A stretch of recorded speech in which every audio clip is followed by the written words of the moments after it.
এখন 4K কোয়ালিটির সাথে আপনার ফটোর ব্যাকগ্রাউন্ড রিমুভ করতে শিখুন। হ্যাঁ বন্ধুরা, আপনারা ঠিকই শুনেছেন।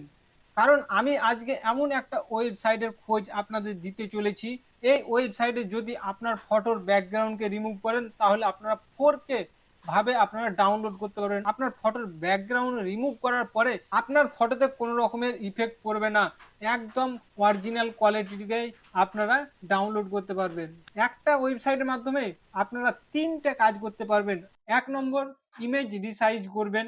2য় নম্বর, ব্যাকগ্রাউন্ড মুছে ফেলবেন। 3য় নম্বর, অপ্রয়োজনীয় অবজেক্ট রিমুভ করবেন, তাও একদম free.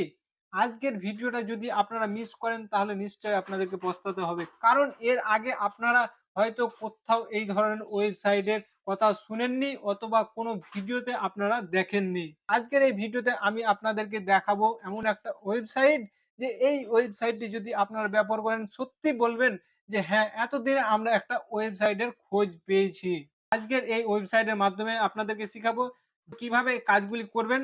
A to Z process আপনাদেরকে দেখাবো আজকের এই ভিডিওতে। তার জন্য আপনাদেরকে কোনো অ্যাপসে ডাউনলোড করার প্রয়োজন নেই, জাস্ট আপনারা ক্রোমের মাধ্যমে এক ক্লিকেই করে নিতে পারবেন। এই ধরনের নতুন নতুন টেকনোলজি টিপস যদি আপনারা পেতে চান তাহলে কেশব টেক সাপোর্ট ইউটিউব চ্যানেলটাকে অবশ্যই সাবস্ক্রাইব করুন, আর কেশব দাস নামে যে ফেসবুক প্রোফাইলটা রয়েছে সেটাকে আপনারা ফলো করুন। প্রথমত আমরা কি করব, প্রথমত আমরা আমাদের মোবাইলে থাকা ক্রোম ব্রাউজারটাকে ওপেন করে নেব। তো আপনারা আপনাদের মোবাইলে ক্রোম ব্রাউজারটাকে ওপেন করবেন। তারপরে সার্চ বক্সে আপনারা সার্চ করবেন imgresizer.com। তারপর আপনারা সার্চ করে নেবেন।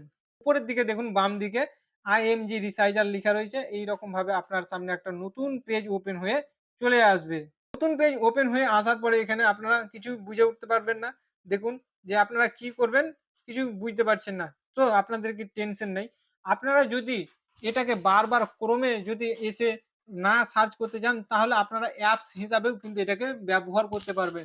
তো অ্যাপস হিসাবে কিভাবে আপনারা ব্যবহার করবেন, তো ডান দিকে 3 ডট দেখতে পাচ্ছেন, এই 3 ডটে একবার ক্লিক করবেন।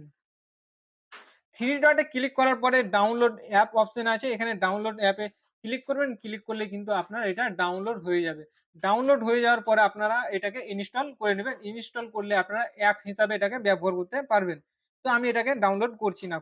প্রথমে আমরা শিখব ইমেজ রিসাইজ কিভাবে করতে হয়। প্রথমে আমাদের অলরেডি ইমেজ রিসাইজ সিলেক্ট হয়ে আছে। এখানে drag and drop your image here supports JPG, PNG, GIF, WEBP up to 10 MB। Up to 10 MB পর্যন্ত এখানে আপনার সাইজটা নিবে। এর 10 MBর উপরে গেলে কিন্তু আর নেবে না। তো এখানে কি করব, এখানে upload your image, upload your image আমি ক্লিক করলাম। আপলোড ইওর ইমেজে ক্লিক করার পরে এখান থেকে আমি একটা ফটোকে সিলেক্ট করে নেব। তো আমি এই ফটোটাকে সিলেক্ট করলাম। তা সিলেক্ট করে নেওয়ার পরে নিচের দিকে দেখুন অ্যাড অন, ডান দিকে লেখা রয়েছে অ্যাড অনে ক্লিক করবেন। দেখুন অ্যাড অনে ক্লিক করে নেওয়ার পরে আমার সামনে কিন্তু দুটো ফটো চলে এসেছে। তো ওপরের ফটোটা যেটা দেখতে পাচ্ছেন এটা অরিজিনাল ফটো, আর নিচের ফটোটা হচ্ছে রিসাইজেড ফটো। কারণ ওপরের যে ফটোটা আমি সিলেক্ট করেছিলাম সেই ফটোটা, আর নিচেরটা ওটাকে আপনার এমবিটাকে কনভার্ট করে কেবিতে কনভার্ট করে নিচেরটা চলে এসেছে। তো দেখুন ওপরেরটা ছিল 3 এমবি, নিচেরটা আছে এখানে 1531 কেবি।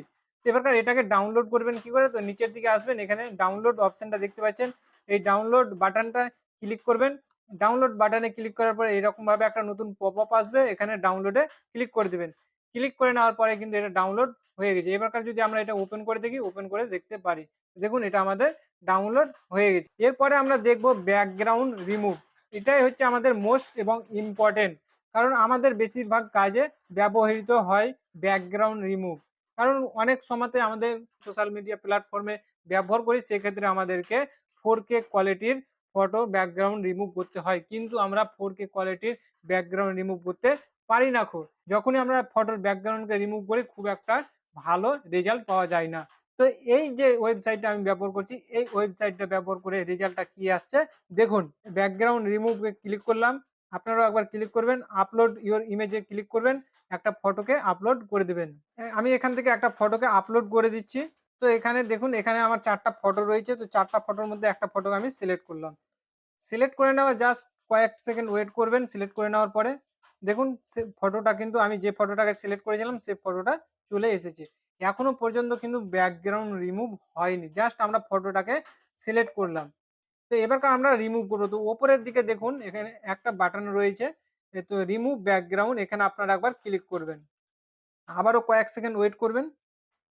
দেখুন কয়েক সেকেন্ড ওয়েট করার পরে কিন্তু যে ফটোটা আমরা ব্যাকগ্রাউন্ড রিমুভ করার জন্য সিলেক্ট করেছিলাম, সেই ফটোটার ব্যাকগ্রাউন্ড একেবারে ক্লিন হয়ে গেছে। কোনো রকমের ব্যাকগ্রাউন্ড আর দেখতে পাওয়া যাচ্ছে না। তো দেখুন ব্যাকগ্রাউন্ড রিমুভ হয়েছে কিন্তু ফটোটার কিন্তু কোনো রকমের পরিবর্তন হয়নি। অরিজিনাল ফটো যেরকম ছিল ব্যাকগ্রাউন্ড রিমুভ হওয়ার পরও ফটোটা সেই রকম রয়েছে। তো এবারকার এই ফটোটাকে ডাউনলোড করবেন আপনারা কিভাবে? তো এখানে বাম দিকে দেখুন একটা অ্যারোর চিহ্ন দেখতে পাওয়া যাচ্ছে। এই অ্যারোর চিহ্নতে একবার প্রেস করবেন।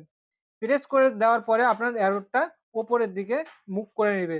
তারপরে এখানে দেখুন নিচের দিকে আপনারা ৫ টা আইকন দেখতে পাবেন। তো ১ম আইকনে এখন বর্তমানে রয়েছে, তারপরের আইকনটা হচ্ছে আনডু, তারপরে আইকনটা হচ্ছে আনডু ব্যাক, তারপরে চিহ্ন যেটা চোখ চিহ্ন দেখতে পাচ্ছেন, এই চোখ চিহ্নতে একবার ক্লিক করবেন।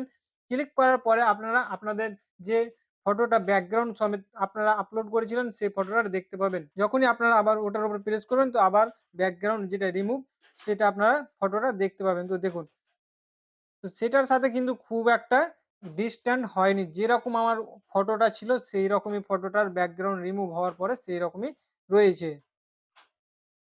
তো এবারকার তার পাশে দেখুন আইকনটা দেখতে পাচ্ছেন, এটা হচ্ছে ডাউনলোডের আইকন। তো এই ডাউনলোড আইকনে একবার ক্লিক করবেন।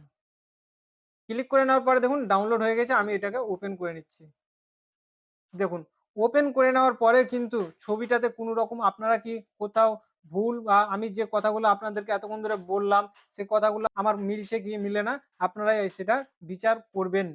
কারণ এখানে দেখুন যে ফটোটা আমরা সিলেক্ট করেছিলাম সেম সেম টু সেম সেই ফটোর মতোই কিন্তু ব্যাকগ্রাউন্ড রিমুভ হওয়ার পরে রয়েছে। কোনো রকমের ডিসট্যান্স আমি খুঁজে পাইনি। আপনারা যদি খুঁজে পান তাহলে নিশ্চয়ই কমেন্ট করে জানাবেন। যে ওয়েবসাইটের কথাটা আপনাদেরকে বললাম এই ওয়েবসাইটটা আপনাদের কিরকম লাগলো সেটাও আপনারা অবশ্যই কমেন্ট করে জানাবেন। এরপরে আমাদের ৩য় নম্বরে আরো একটা স্টেপ বাকি রয়েছে। তো সেই স্টেপটা আমরা দেখব যে সেই স্টেপটা কাজ করছে কিনা। তারপরে দেখুন অবজেক্ট রিমুভ। এই অবজেক্ট রিমুভে একবার ক্লিক করবেন। অবজেক্ট রিমুভে ক্লিক করার পরে আবার আপলোড ইওর ইমেজ সেখানে ক্লিক করবেন। এখান থেকে একটা ফটোকে আবার আপলোড করে নেবেন। যে ফটোটা আপনারা অবজেক্টকে ডিলিট করতে চাইছেন। তো আমি এখান থেকে একটা ফটোকে সিলেক্ট করে নিচ্ছি। সিলেক্ট করে নেওয়ার পরে দেখুন এখানে কিন্তু অনেকটা অবজেক্ট খুঁজে পাওয়া যাবে। এখানে যেমন প্রিন্টার রয়েছে, দেখুন মনিটর রয়েছে। তো এই মনিটরে যে মানুষটাকে দেখতে পাওয়া যাচ্ছে, মনিটর সহ এই মানুষটাকে আমি রাখতে চাইছি না। তো সেটাকে আপনারা কিভাবে করবেন? আঙুল দিয়ে প্রেস করে জাস্ট ঘিরে দেবেন। ঘিরে দেওয়ার পরে উপরে অবজেক্ট রিমুভ দেখতে পাচ্ছেন, এখানে একবার প্রেস করবেন। দেখুন অবজেক্ট রিমুভে প্রেস করার সাথে সাথে কিন্তু মনিটর সহ যে ব্যক্তিটার ছবি দেখতে পাওয়া যাচ্ছিল সেই ছবিটা কিন্তু রিমুভ হয়ে গেছে, সেটা আর বুঝতে পারা যাচ্ছে না। তো আরো যদি আপনারা একে ক্লিন করতে চান আরো একবার আপনার ওর উপরে এইরকম ভাবে ঘিরে দেবেন। আবার জাস্ট অবজেক্ট রিমুভ এ ক্লিক করবেন, আবার কয়েক সেকেন্ড ওয়েট করবেন, আবার দেখবেন ক্লিন হয়ে গেছে। দেখুন এবার কিন্তু পুরোপুরিভাবে ক্লিন হয়ে গেছে। তো এইরকম ভাবে আপনারা অবজেক্ট রিমুভ এর মাধ্যমে এইরকম ভাবে যেকোনো অবজেক্টকে আপনার ফটো থেকে বাদ দিতে পারবেন। তো আশা করছি আপনারা অবশ্যই আজকের এই ভিডিওটা থেকে শিখতে পারলেন যে কিভাবে আপনারা 4K কোয়ালিটির ব্যাকগ্রাউন্ডকে রিমুভ করতে হয় এবং কিভাবে আপনারা ফটো রিসাইজ করতে হয়, অবজেক্ট কিভাবে রিমুভ করতে হয়। ভিডিওটা যদি ভালো লাগে অবশ্যই একটি লাইক করবেন, কমেন্ট করতে ভুলবেন না, কমেন্ট করে জানাবেন আপনাদের মতামতটা। যদি আপনাদের ভালো লেগে থাকে ভিডিওটা তাহলে অবশ্যই আপনার বন্ধুদের সাথে শেয়ার করবেন, শেয়ার করতে ভুলবেন না। এইরকম যদি আপনারা নতুন নতুন টিপস পেতে চান তাহলে আমাদের ইউটিউব চ্যানেলটাকে অবশ্যই সাবস্ক্রাইব করুন। আমরা ফেসবুকে সেই রকম ভিডিও পোস্ট করি না। আজকের ভিডিও এই পর্যন্তই, আবারও কথা হবে পরবর্তী ভিডিওতে।